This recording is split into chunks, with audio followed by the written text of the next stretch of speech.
Sometimes someone else's story can change yours. Subscribe so you don't miss a single frank, honest, and truly powerful story about love and pain. Make some tea and enjoy my captivating story. Let's go. Night fell upon Polotsk like a heavy yet soft velvet blanket. The clock on the bedside table read 12:47, deep past midnight. I, Olesia, finally turned off the light. After a refreshing shower, my body felt pleasantly cool, and the clean cotton sheets under the new weightless cooling blanket caressed my skin. This was my sacred time, a moment when I could simply lie there, feeling the incredible freshness of a clean body in a clean bed, feeling completely detached from the world. I lay on my back, inhaling the lingering scent of lily of the valley and green dew shower gel. My thoughts finally quieted. I work all day in Vitebsk. I go there twice a week, designing wedding dresses, have lessons with my daughter Varvara, chat with my parents, and buy buckwheat and milk at the Polotsk market. All of this remained outside, behind thick curtains. Varka went to her grandmother, my mother, on a farm near Lepel for a whole week. The apartment was suspiciously empty, and the silence, initially frightening, now seemed luxurious. I reached for the nightstand, found a small elegant silver lighter and a pack of thin berry-flavored cigarettes I'd bought secretly. I placed them next to the box of wet wipes. With a slight, almost erotic movement, I stretched, adjusting the pillow at the small of my back for comfort. I was wearing an old but beloved silk nightgown in a deep cornflower blue. The smooth fabric, gently clinging to my silhouette, glided over my skin, and the sensation itself was a pleasure. Ah, Varvara, far away. I could relax a little, not just my body, but my soul too. A playful thought flashed through my mind. I was already imagining myself inhaling a fragrant cigarette, turning on some meditative music, and maybe even then, suddenly, like a gunshot in the silence, my phone vibrated on the nightstand. Right then, I shuddered. My heart sank so hard that I felt like I'd been caught doing something completely inappropriate.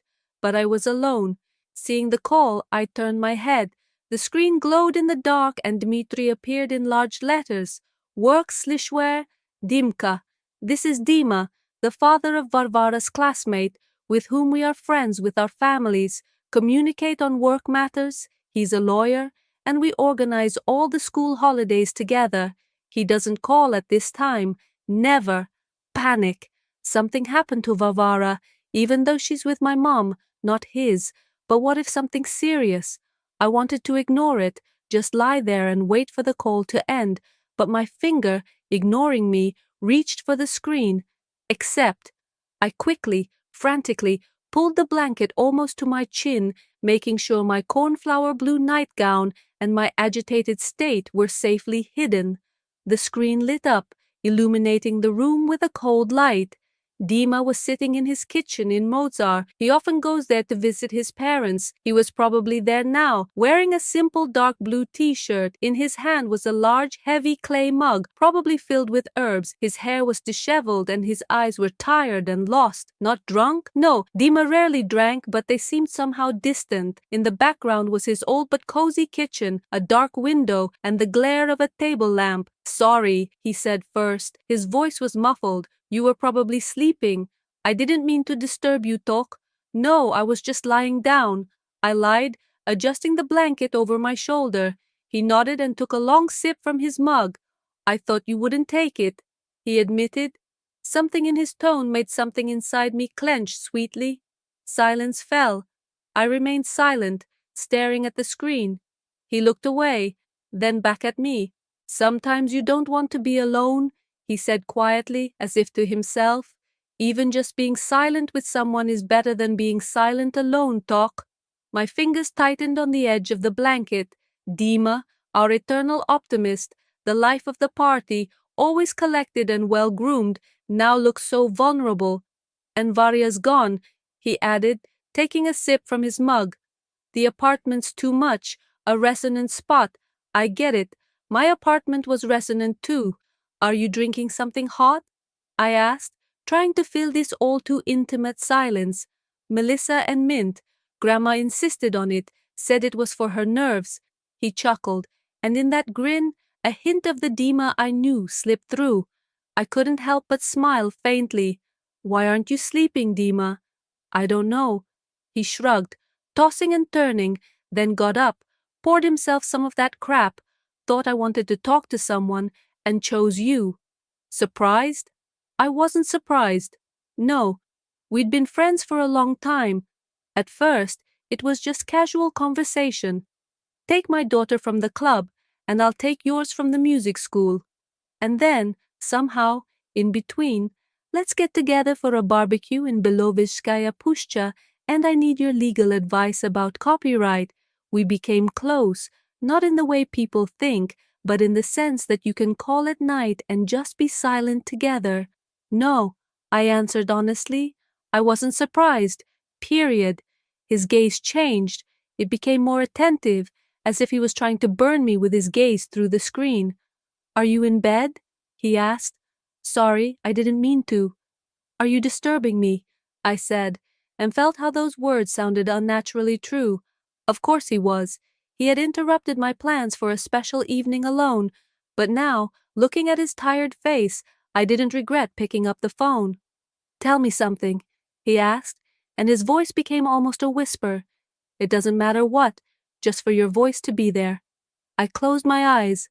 Could I tell him what I was thinking about 15 minutes ago? About cigarettes, about napkins, about how my body longed for feeling, not just sleep. I smiled. I said all sorts of things about how nice it was to just lie there and not have anyone demand anything from you. It worked before my call? Yeah, period. He chuckled. Sometimes I think we think too much, he said thoughtfully. You're lying there and it starts. What if? Why? And then you're sitting in the kitchen with that stupid lemon bomb. What were you thinking about? He was silent for a long time and then said quietly, with sudden frankness, that I wanted not to be alone. My breathing deepened. There was more to his words than just loneliness, something that made my pulse clear. Dima, I started. Be careful. Are you okay? Yes, he nodded. Sometimes you just want someone to be there.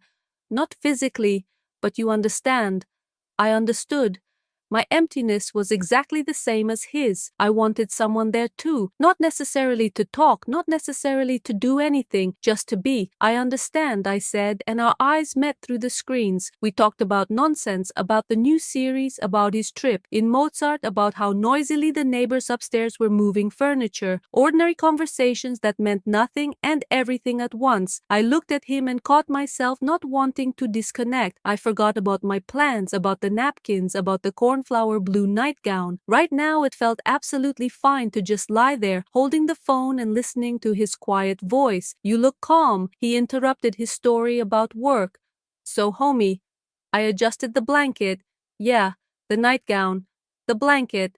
And my colleague, having woken up, made connections and smiled, but somehow not quite. His gaze froze. He stared at the screen as if trying to see something more than just my face. Although at the beginning of the call you seemed different somehow, he said slowly, excited, his eyes darted, his breathing quick. I felt the color creeping up my cheeks. Damn, did he even notice what I was about to do? I hope I didn't disturb you too much, he added, and there was something in his voice that made my insides clench. I nodded too quickly. No, I just wanted to, but I stopped myself. He waited. Oh, okay. Never mind, I breathed out. Then that's better. Better, he repeated, and a new tone entered his voice. Interest, curiosity. Well, yes, I tried to smile lightly. It's better to talk to you than to lie there and spend time by myself. He didn't answer right away, he just stared. Then he slowly placed the mug on the table, picked up the phone, and moved it so I could see him completely. Not just his face, but his shoulders, his chest, his shirts, the strong prominent veins on his arms lying on the table. Not demonstratively, just naturally, as if he wanted me to see him all the way, and I didn't turn away. You know, he said, leaning back in his chair, sometimes I think we're pretending exactly. In what sense? Well, we talk about the kids, the weather, but in reality, we've been more than just friends for a long time now. My breath caught. Vasilkovi was walking toward my nightgown and suddenly seemed too thin. Dima, I started. My voice broke. What are you talking about? I said. He leaned closer to the camera. That you're lying in bed now, looking at me as if I were a friend, and I'm looking at you and thinking about things that aren't friendly at all. Silence. The air grew thicker. My heart was beating so loudly I thought he'd hear it. "You're drunk," I squeezed out. "Chamomile and lemon balm." "Remember," he chuckled. "I'm sober and honest. Probably too honest." Part of me screamed, "Turn it off. This is wrong." But the other part, the one that was lying there with cigarettes at the ready, wanted to listen further. "Are you angry?" he asked. "No, period." "Scared?" "No, period." "Then what?" "I don't know," I admitted. "I don't understand what's happening."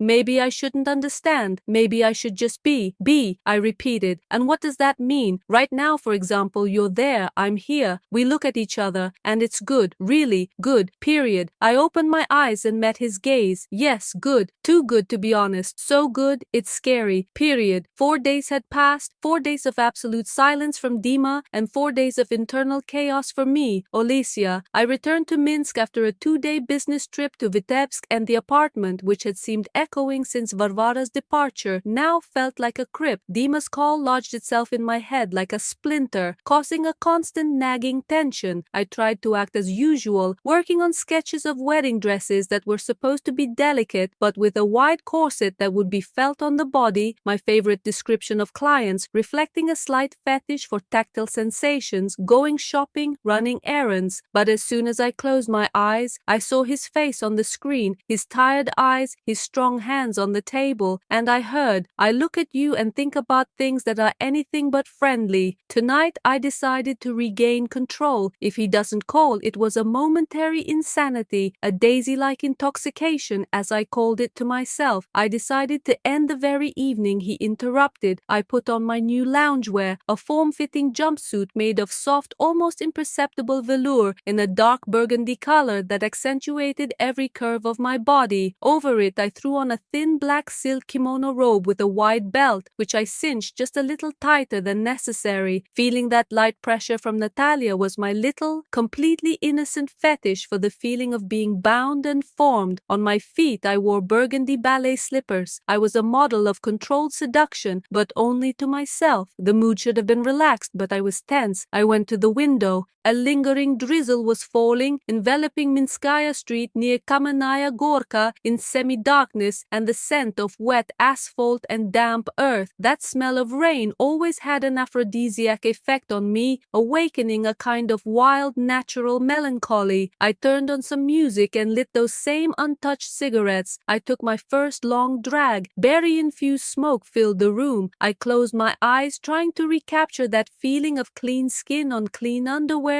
but it was ruined. I felt clothed, yet naked under his invisible yet tangible gaze. The phone rang again. I shuddered, almost dropping the lighter. It was ringing on the screen. Dmitri again, working with the Lishvar. My heart skipped a beat, but this time there was no panic, just impatience. The kind of impatience you feel before jumping from a great height.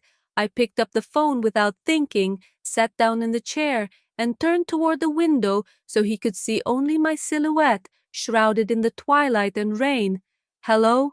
I said evenly, trying to keep my voice from betraying any excitement, the burgundy velvet or the smell of cigarettes. "Hi, Olesia," Dima said, sounding different. Not tired, not lost, but collected, yet gentle. "Sorry it's so late, but you're not apologizing for calling," I interrupted. "You said you didn't have to now." "Exactly." Pause. Dima was apparently in his living room in Mozart. He was sitting in a formal black sweater, and this time he wasn't drinking chamomile tea. A glass of amber liquid stood in front of him. Whiskey, cognac. Outside the window, just like mine, there was darkness and a reflection of light. "You're right." His voice dropped a little. "You're absolutely right. I won't apologize. I'm calling because I wanted to call. I haven't slept for 4 nights, thinking about how you would look now. I took a drag on my cigarette to hide my trembling. My burgundy jumpsuit and black silk robe felt hot against my body. And what do you think, me?" "What am I doing?" I asked, deliberately challenging him. "I think you're trying to regain your composure," he said, looking not directly into his eyes, but into the camera. "You probably put on something nice, but only for yourself, to feel in control. Period. His words hit the spot, eerily and pleasantly. He saw right through me. "Are you in Minsk?" he asked. "Yes, I just arrived. It seems to be raining there. Yes, rain and the smell of earth." He smiled, and this smile was different, not friendly, but appraising. "I arrived in Minsk half an hour ago," he said. "I have urgent business here, and I decided not to stay with relatives.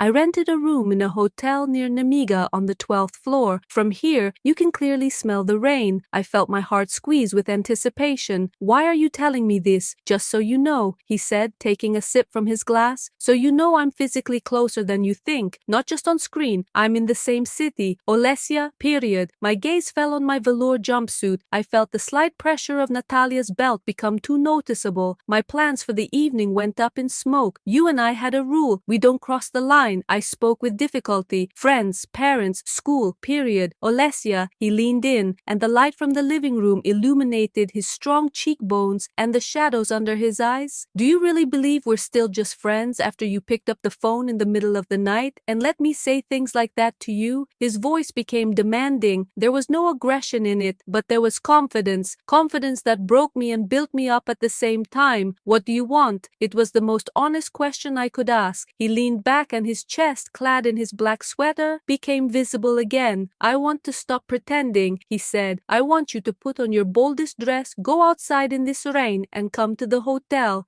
and that we talk about neither children, nor school, nor the weather." I remained silent. The velour silk that was supposed to give me confidence now seemed like an escape suit. "Do you want me to come right now?"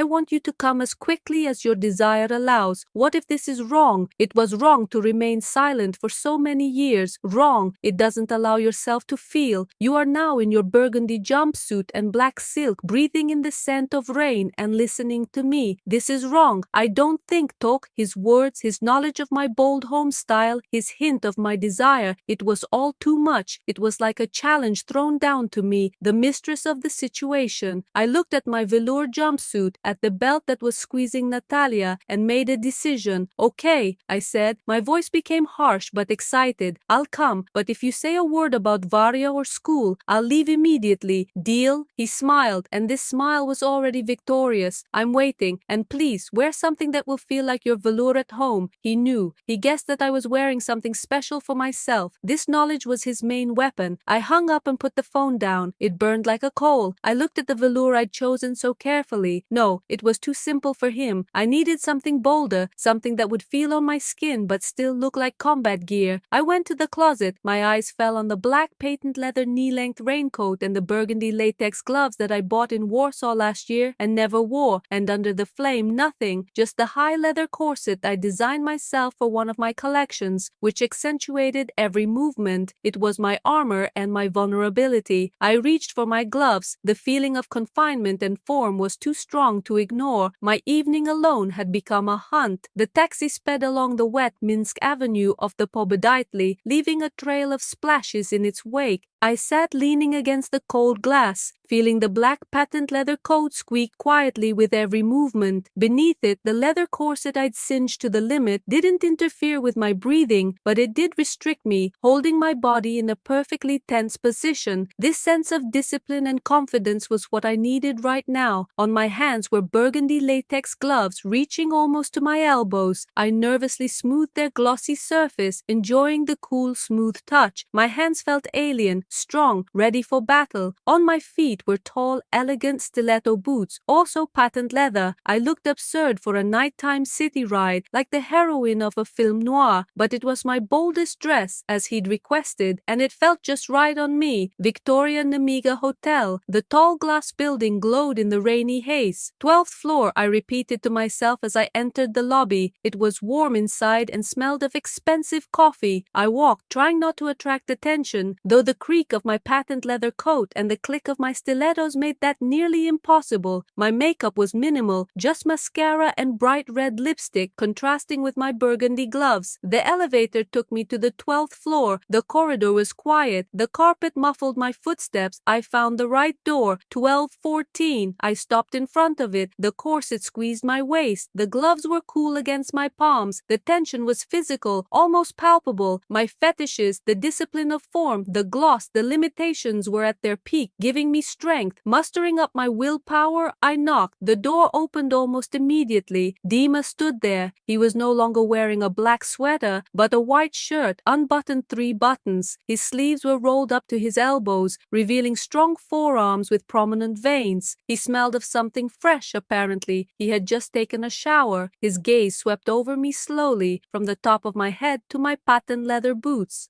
He didn't say a word, but his eyes were filled with absolute shock and delight. His gaze lingered on my burgundy gloves, the longest. I stood motionless. I waited for him to start joking or pretend it was just a business meeting, but he simply stared. Finally, he stepped aside. "Come in, Olesia." Period. I walked in. The room was spacious, with a huge panoramic window through which I could see the wet, glowing Minsk. There was a bottle of cognac and 2 glasses on the table, but they hadn't even been touched. "Take off your coat," he said, his voice almost commanding. I threw it off.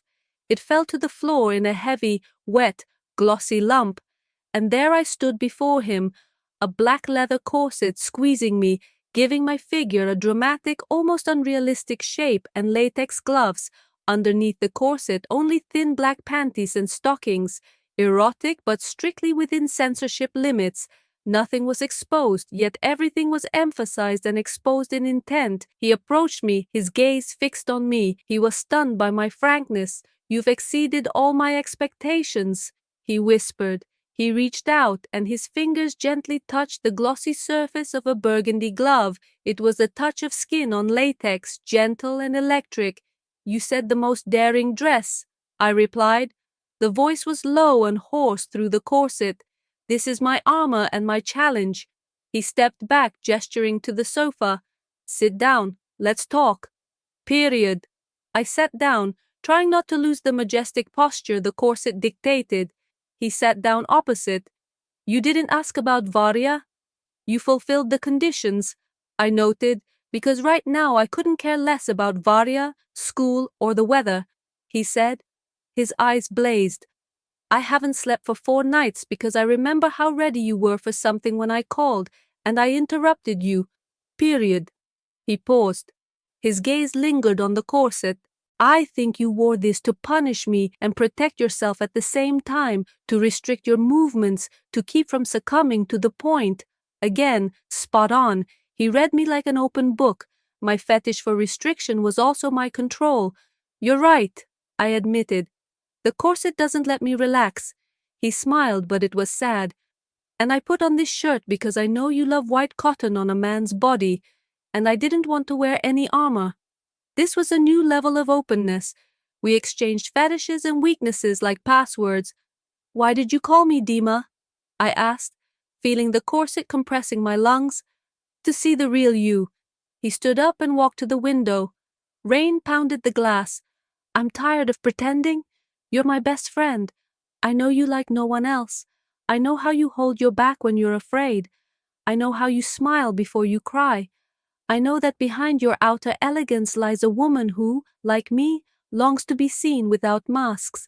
He turned and approached again. He stopped a step away from me. "I'm not asking you to be my lover. I'm not asking you to ruin your life," he said. His voice was low, almost prayerful. "I ask you to give me the opportunity to be honest with you." His eyes dropped to my burgundy gloves. "May I?" he asked, holding out his hand. I didn't know what he wanted. I just sat there, trapped in the leather, unable to move. "Yes," I whispered. His warm fingers touched the edge of my latex glove.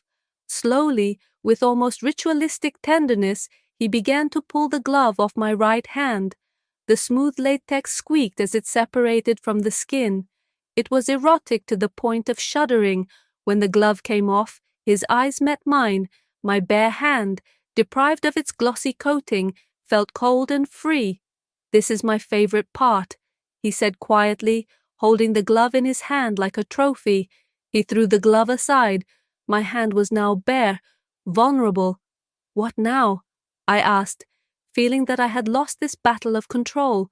Now he leaned closer, and his breath scorched my ear. Now I will look at you, and you will tell me everything you were thinking about that night when I called. His closeness, the smell of freshness, and the heat of the contrast of her body with my cold polish and skin created an unbearable tension. Olesya, he whispered, barely touching my cheek. I want to see you, exactly. Description of Part 3, mini review. Olesya goes to the Victoria Hotel in Minsk, dressed in her bold outfit, a black patent leather coat, a high leather corset, her fetish for discipline and uniforms, and burgundy latex gloves. This outfit serves as her armor. Dima meets her in an unbuttoned white shirt. He immediately exposes her motives, saying she wore it to punish him and protect herself. After an intense exchange of vulnerabilities where they confess their intentional weaknesses, his white shirt, her corset, Dima asks permission to remove her glove. He does so with ritualistic erotic tenderness, calling it his favorite part, removing his armor. The part ends with him leaning toward her, asking her to tell him about what she thought about it until he called. A dramatic denouement on the brink of physical intimacy. His closeness was overwhelming. The scent of expensive eau de cologne mingled with the light, salty scent of his skin. My corset, which I had so carefully tightened to keep myself in check, now felt like a trap. He waited. His eyes, deep, defenseless, looked straight into mine. My right hand, freed from the latex armor, lay in my lap, vulnerable and hot. Do you want me to tell you about my thoughts at night?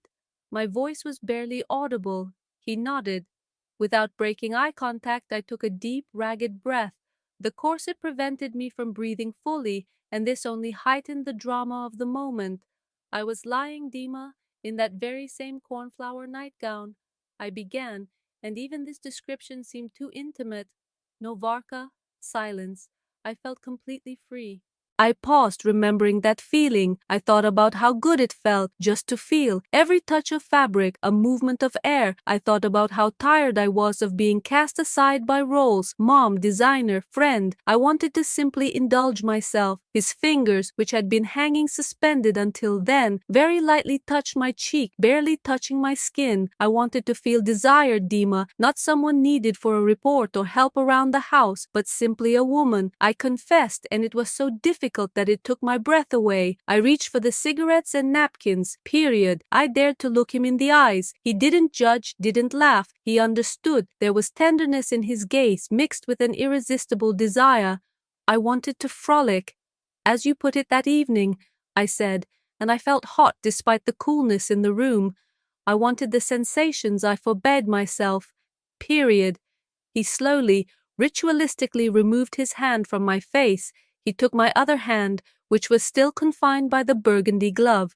You chose confinement, he whispered, looking at my hand. You donned armor to maintain that confinement. Period. Yes, I felt trapped, and I want you to forget about confinement, at least for this hour. He began to pull off the second glove again, this time even more slowly. The feeling of the smooth latex pulling away from my skin was excruciatingly pleasant. Every millimeter of the glove sliding over my hand was like an electric shock. My hands were now free, and I could feel their real, hot skin. He discarded the other glove. Now there was nothing between us but air, the leather corset, and the white cotton of his shirt. He leaned toward me, and something wild and impatient appeared in his eyes. We always pretended this wasn't happening, he said. His lips were so close I could feel his warm breath. But it's happening now, and it's better than any fantasy in silence. He didn't kiss me. Instead, his lips moved down to my neck, to the line where the leather corset began its constricting embrace. He very gently, almost timidly, kissed my neck just above the corset. It was the most intimate moment. It wasn't a kiss on the lips, but on the edge of restraint, as if he were kissing the prohibition itself. I closed my eyes, sighing with pleasure that was almost painful due to the tightness of the corset. At that moment, I felt discipline leave me. His lips moved very lightly down my neck, my collarbone. I can't hold you now, he whispered. His voice trembled. But I can see you. He pulled away. His eyes studied me. Every curve outlined by my skin, every line created by my own form fetish. Tell me about your plans for tomorrow, he asked, and it was completely illogical, yet perfect in their strange, broken world. I tried to compose myself. Tomorrow I have a meeting at the National Exhibition Center, a presentation of the new collection, a dress with a simple bow on the back, period. With a bow, he repeated as if memorizing. Olesya, I want you to know, today I took your silence and your lonely plans from you, but tomorrow you can get it all back. He stood up, taking a step back. Again, that strong man in the white shirt. You can leave right now. Go home to your empty apartment in Kamenaya Gorka, and we will never remember this night. We will return to Varishkot. Do you believe it? I asked. No, he admitted, but I'm giving you a choice because I don't want this to be. It was my decision alone. My heart was pounding. Leave, return to the safety of my role, or accept this dangerous new truth. I stood up. The corset made me move with a special grace. I can't talk about school, but I can say that tomorrow evening I will be free again, I said, looking at him. That was my answer. My promise continued. He smiled and his eyes lit up. I'll be waiting for your call, he said. I walked over to my patent leather coat lying on the floor. I picked it up, feeling its cold, damp weight. Burgundy gloves lay nearby like the skin of a shed snake. I put on the coat and buttoned it, hiding the corset and my intentions beneath it. See you tomorrow, I said. See you tomorrow, Olesya, he replied. I left the room and closed the door. Only in the elevator, when no one was looking, did I allow myself to lean against the wall, feeling the corset digging into my body. I was nervous, but satisfied. The night wasn't over. I returned home, but I didn't sleep. I sat by the window, breathing in the scent of rain, and thought about how he hadn't kissed me on the lips. He kissed the prohibition, and it was much stronger. I woke up feeling the phantom pressure of a leather corset. I woke late, feeling as if I'd completed a long, emotionally taxing marathon. The first thing I saw was my bare right hand, without its burgundy latex. The gloves were left in room 1214. The day flew by in intense work. The meeting at the National Exhibition Center went well. The dress with the simple yet massive bow on the back, which I'd told Deemer about, was a sensation. I was professional, collected and cool, but beneath the blue velvet two-piece suit, which I could also feel on my skin, I felt a heat from memories. I returned home that evening. The apartment seemed too quiet again. My thoughts were focused on only one thing: freedom. What did he mean? What did I mean? Freedom from roles, from control, or freedom from clothes? I've made my decision. Today I'm taking the initiative. Today I won't just wait for him to call. I found his contact information. 1930 call. A regular voicemail. He answered instantly. Olesya? His voice held impatient anticipation. I'm free, I said, and the word sounded like a key turning in a lock. I know, he whispered. I didn't leave the phone. I want to continue, I said bluntly, but not at the hotel. I need more air and no walls. Period. Where? Out of town. There's a place not far from the Stalin line. There's a quiet country club there. I know a secluded wooden house with a fireplace. No one will find us there. There we can truly be free. Period. A dangerous determination crept into his voice. I'll be there in an hour. Wait for me at your entrance, and please, wear something as easy to take off as your gloves. Easy to take off. I smiled. Freedom. I dressed completely differently than the night before. No polish, no leather. I chose a long flowing slip dress made of the finest, almost transparent hashish. It was casually seductive, completely devoid of any armor. Over it, a light knit cardigan of coarse natural wool created a tactile contrast with the delicate silk and high flat-soled boots for walking on the autumn ground. My new elegance was vulnerability. An hour later, I saw his car, a matte black SUV. He got out. He was wearing simple jeans and a warm leather jacket. He looked strong, real. Hello, he said, looking at my dress. His eyes said, I see your vulnerability, and it excites me more than a corset. Hello, Dim, I replied, feeling the silk slide over my body. The ride was silent, but the silence was filled with meaning. Every glance, every breath was a confession. We were heading for absolute freedom. We had arrived. The little house was wooden, cozy. Inside, a fireplace, a live fire. The scent of wood smoke and autumn leaves permeated the room. He lit the fire, and the room filled with warmth and shadows. I took off my wool cardigan. I was left in a slip dress, which exposed my legs with every step. You're so soft, he whispered, approaching. After latex and leather, I've decided that today I want freedom, I said. Freedom scent. He reached out and very gently touched the thin silk at my waist. This silk was much thinner than any armor. Freedom, he repeated, his eyes lowered. You know, Olesya, I realize that my fetish is not a white shirt. My fetish is your sincerity, your willingness to drop the mask. Exactly. He took his time. He simply looked first at my face, then at the flowing silk, which with every movement revealed a little more than necessary, then at my boots, stained with autumn mud. That night when I called, he began, his voice low, like the roar of a fireplace. I really was alone, and I really was lost. But when you answered, I realized that you were my safe haven, which turned out to be not so quiet. I approached him, feeling incredible courage.